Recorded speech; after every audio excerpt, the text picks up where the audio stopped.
जय हिंद दोस्तों, कैसे हैं आप लोग। तो आज हम बात करने वाले हैं साल 2023 में आई एक क्राइम थ्रिलर फिल्म जवान के बारे में। दोस्तों, इस फिल्म में शाहरुख खान है जिन्होंने बहुत ही बढ़िया काम किया है और इसकी कहानी बहुत ही ज़बरदस्त है जो कि आपको बेहद पसंद आएगी। फिल्म की शुरुआत में हमें नॉर्थ ईस्ट का एक छोटा सा गाँव दिखाया जाता है जहाँ पे एक माँ अपने बच्चे के साथ नदी किनारे गई होती है। जब वो उसे बाहर निकालते हैं तो उन्हें पता चलता है कि वो इंसान जिंदा है और वो उसे अपने गाँव में लेके जाते हैं और उसका ट्रीटमेंट करते हैं। एक रात उनका फेस्टिवल होता है और वहाँ पे लोकल सिक्योरिटी आकर उनको परेशान करने लगती है और वो एक एक करके उन लोगों को मारने लगते हैं। वहाँ पे जो शोर हो रहा होता है वो जख्मी इंसान के कानों में पड़ता है और वो जख्मी इंसान उठ जाता है जो कि अब ठीक हो चुका था। वो उठ के उन सभी को जान से मार डालता है और हम देखते हैं कि वो कोई और नहीं बल्कि एक सोल्जर विक्रम राठौर है। उसके सर पे बहुत ही जोर से चोट लगी होती है जिसकी वजह से उसे कुछ भी याद नहीं होता। इसीलिए वो उन गाँव वालों से पूछता है कि आखिर वो कौन है और कहाँ पर है। वो उस गाँव के लिए मसीहा बन जाता है क्योंकि उसने उनकी जान बचाई थी और वहाँ पे जो एक बच्चा होता है वो उससे वादा करता है कि वो उसका परिचय ला कर रहेगा।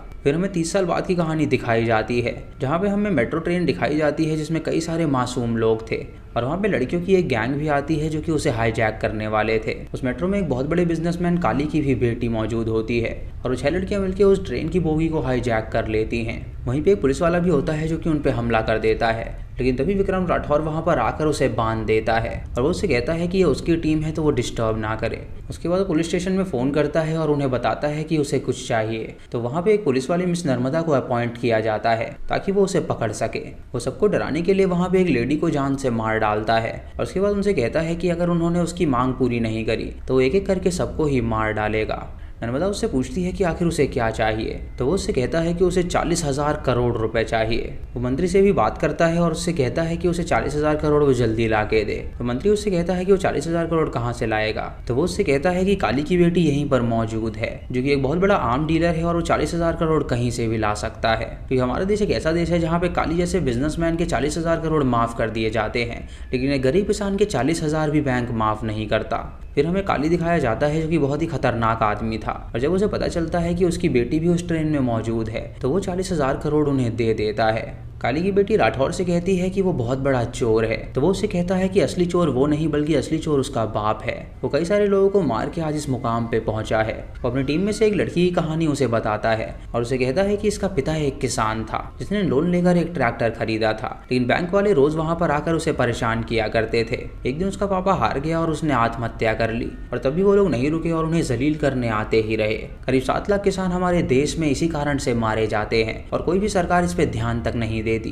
ये कहानी सुन के उस ट्रेन में सभी लोग रोने लगते हैं और उन्हें कहीं ना कहीं लगता है कि शायद वो आदमी बिल्कुल सही कर रहा है। जब पैसे उनके पास आ जाते हैं तो वो सभी किसानों के अकाउंट में उन पैसों को डिस्ट्रीब्यूट कर देते हैं और वो औरत उसने जान से मारी होती है वो भी उठ जाती है क्योंकि वो उसके प्लान का हिस्सा था। सभी उसके लिए तालियां बजाते हैं क्योंकि उसने बहुत ही बढ़िया काम किया था और उसके बाद वो सभी वहां से भाग निकलते हैं।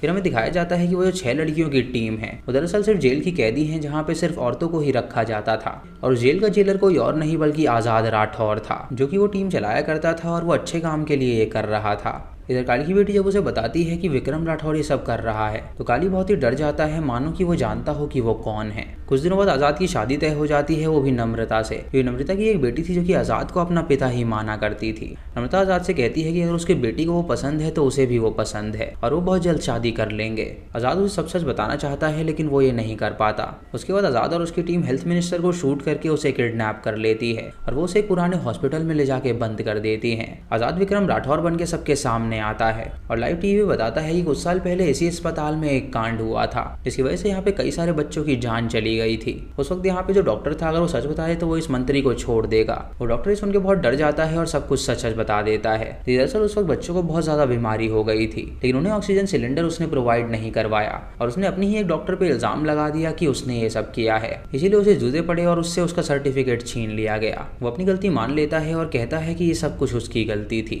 उसके बाद आज़ाद उनसे कहता है कि सरकारी हॉस्पिटल में कुछ भी चीज़ अवेलेबल नहीं होती है, तो वो एक लिस्ट तैयार करता है और वो पुलिस को फॉरवर्ड करता है और उनसे कहता है कि ये सारी चीज़ें हॉस्पिटल में पहुंच जानी चाहिए ताकि किसी भी गरीब की जान दोबारा ना जा सके। वो सारी चीज़ों को वहाँ पे पहुँचा दिया जाता है और आज़ाद का दूसरा मिशन भी कंप्लीट होता है। काली अपने छोटे भाई मनीष से कहता है कि वो कुछ दिनों के लिए रशिया जा रहा है क्योंकि वहाँ पे उसे एक बहुत बड़ी डील मिलने वाली है, तो यहाँ पे रहे और उस बंदे का पता लगाए जो भी ये सब कर रहा है। कुछ दिनों बाद नम्रता और आजाद की शादी हो रही होती है और शादी के बाद नम्रता के फोन पे एक मैसेज आता है जहां उसकी टीम ने उन्हें उस आदमी की फोटो भेजी थी जिसपे उन्हें शक था। जब नम्रता उसकी फोटो देखती है तो वो समझ जाती है कि वो आजाद है। वो आजाद के कंधे पे शूट कर देती है तो आजाद उससे कहता है कि वो सब कुछ सच बताने वाला था, लेकिन तभी वहां पर मनीष और उसके आदमी आ जाते हैं जो कि उन दोनों को बंदी बना लेते हैं और उनको बुरी तरह पीटने लगते हैं ताकि वो सच बता सकें। आजाद उनसे कहता है कि नम्रता का इससे कुछ भी लेना देना नहीं है, लेकिन मनीष उसे जब जान से मारने वाला होता है तो वहाँ पे आजाद का पिता आ जाता है विक्रम राठौर, जो कि एक एक करके सबको मार डालता है। इससे आजाद को पता चलता है कि उसका पिता अब भी जिंदा था। काली को जब उसके भाई की मौत की खबर मिलती है तो वो उसकी लाश के पास जाता है और उसे कहता है कि वो उससे बदला जरूर लेकर रहेगा। नम्रता को जेल में डाल दिया जाता है क्योंकि पुलिस वाले समझ रहे थे कि वो अपने पति से मिली हुई थी। नम्रता को आजाद पे बहुत ही गुस्सा आता है क्योंकि उसने उसे सच नहीं बताया था, लेकिन उसकी सेल में आजाद की एक टीममेट होती है जिसका नाम लक्ष्मी होता है और वो उससे कहती है कि आजाद को समझने से पहले उसे विक्रम राठौर की कहानी सुननी होगी। उसे बताती है कि 30 साल पहले विक्रम राठौर और उसकी बीवी बहुत ही खुशी खुशी रहा करते थे, लेकिन एक दिन कुछ जवानों को टेररिस्ट को मारने के लिए भेजा गया और वहाँ पर उन टेररिस्ट ने उन 27 जवानों को जान से मार डाला। उसके बाद चीफ ने विक्रम और उसकी टीम से कहा कि वो लोग वहाँ पर जाए और उन टेररिस्ट को मार गिराएं, लेकिन जब विक्रम और उनकी टीम वहाँ पर पहुंची तो वो बंदूकें ही काम करना बंद कर दी थी और किसी तरह उन लोगों ने कॉम्बैट से उन सबको मार गिराया। आर्मी को जो बंदूकें सप्लाई करता था वो काली था और काली की बंदूकें डिफेक्टेड थी, जिसकी वजह से उनके 27 जवान मारे गए थे। इसलिए राठौर ने काली को बुलवाया और उसके सामने उसकी बंदूक को ट्राई करवाया जो कि नहीं चल रही थी। उसने काली की डील कैंसिल करवा दी जिससे काली बहुत ज्यादा चिढ़ गया और इसी वजह से वो उसके घर में गया और उसे मार के वो अपने साथ ले गया। उसकी वाइफ को भी उसने बुरी तरह मारा और उस पर झूठा केस लगा दिया, जिसकी वजह से पुलिस वहां पर आई उसे पकड़ने के लिए। पुलिस वहां पर ढेर सारे पैसे लेकर आई थी और एक झूठा केस बनाया कि विक्रम राठौर एक देशद्रोही है जो कि टेररिस्ट से बातचीत किया करता था और उसके घर में ढेर सारे पैसे मिले हैं। ऐश्वर्या को एक बात बहुत ही बुरी लगी, इसीलिए उसने पुलिस वालों को मार डाला। विक्रम राठौर को शूट करके काली ने प्लेन से नीचे फेंक दिया और तब वो नदी में जा गिरा जहाँ वो छोटे से गाँव में पहुंचा और उन गाँव वालों ने उसकी जान बचाई जिससे वो जिंदा बचा। ऐश्वर्या को जब फांसी होने वाली थी तो उसे चक्कर आने लगे और उन्हें पता चला कि वो प्रेग्नेंट है, इसीलिए उसने जेल में ही अपने बच्चे को जन्म दिया और जब वो 5 साल का हो गया तो उसे फांसी हो गई। वहीं की एक कांस्टेबल कावेरी ने उसे पाल पोस के बड़ा किया और उसे पढ़ लिख के वहाँ का जेलर बनाया। नम्रता जब ये कहानी सुनती है तो उसे बहुत ज़्यादा रोना आ जाता है और वो समझ जाती है कि आखिर आज़ाद ऐसा क्यों कर रहा है, ताकि वो ये साबित कर सके कि उसका पिता देशद्रोही नहीं है बल्कि वो एक सच्चे जवान थे।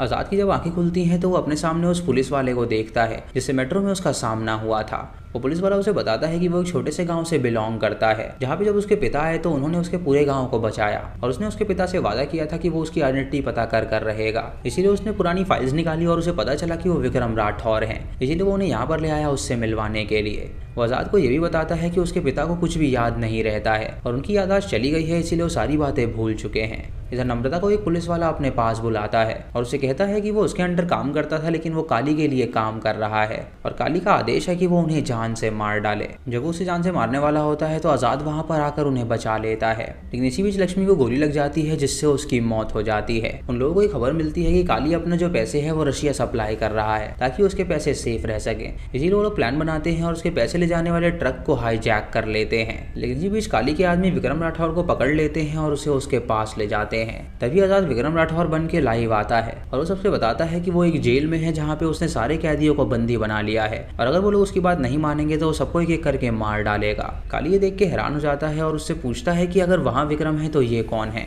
तो विक्रम के दोस्त उसे बताते हैं कि दरअसल यही विक्रम राठौर है। उसकी डिमांड पूरी करने के लिए एक ऑफिसर को अपॉइंट किया जाता है जो कि कोई और नहीं बल्कि संजय दत्त था। आज़ाद उसे बताता है कि उसने सारी ईवीएम मशीन्स को ही इस जेल में ले आया है और कुछ दिनों बाद इलेक्शन है तो वो लोग वोट कैसे देंगे। वो उनसे कहता है कि इंडिया में कुछ इलीगल फैक्ट्रीज हैं जो कि अपना काम कर रही हैं, लेकिन उन फैक्ट्रीज के अंदर से धुआं और केमिकल निकलता है वो लोगों को परेशान करता है, जिसकी वजह से कई सारे लोग बीमार हो रहे हैं। तो वो चाहता है कि इन सभी फैक्ट्रियों को सीज कर दिया जाए। ये सुनकर सरकार उसकी बात मान लेती है और सभी फैक्ट्रीज को बंद कर देती है और वो ईवीएम मशीन को सरकार को लौटा देता है। वो जनता से भी कहता है कि वो अपना वोट बिल्कुल सोच समझ के दें क्योंकि उनका एक वोट बहुत ही ज्यादा है। तभी काली जेल में आ जाता है अपने आदमियों के साथ जो कि उसके पिता को भी लेकर आया था, पर वो ये नहीं जानता था कि वो यहाँ पे मरने के लिए आया है। वो विक्रम के सामने अपनी गन रख के उसे शूट करने के लिए जाता है, लेकिन उसकी गन बिल्कुल भी नहीं चलती, जिससे विक्रम को याद आ जाता है कि दरअसल वो एक जवान था और काली ने उसकी पूरी जिंदगी बर्बाद कर दी। तभी वो उठता है और वो दोनों बाप बेटे मिलकर काली को जान से मार डालते हैं और इसी के साथ ये मूवी यहीं पर खत्म हो जाती है। तो दोस्तों ये थी इस फिल्म की कहानी और ये मूवी बहुत ही बढ़िया है, आप इसे थिएटर में जाके जरूर देखें। इस फिल्म में धमाकेदार एक्शन सीन्स है और शाहरुख खान का डबल रोल है जो कि इस फिल्म में 4 चांद लगा देता है। आपको ये फिल्म जरा भी बोर नहीं करेगी क्योंकि ये मास एंटरटेनर फिल्म है और इस फिल्म में तगड़े डायलॉग्स भी कूट कूट के भरे हुए हैं। आप अपने नज़दीकी थिएटर में जाएं और जवान को देखें क्योंकि ये फिल्म थिएटर में ही देखने लायक है। आपको वीडियो कैसी लगी आप हमें कमेंट सेक्शन में ज़रूर बताइएगा। चैनल पे नए हैं तो सब्सक्राइब करें और बेल आइकॉन दबाएं नोटिफिकेशंस के लिए। और दोस्तों वीडियो को लाइक और शेयर करना बिल्कुल मत भूलिएगा। तो मैं मिलता हूँ आपको अगली वीडियो में, तब तक के लिए जय हिंद।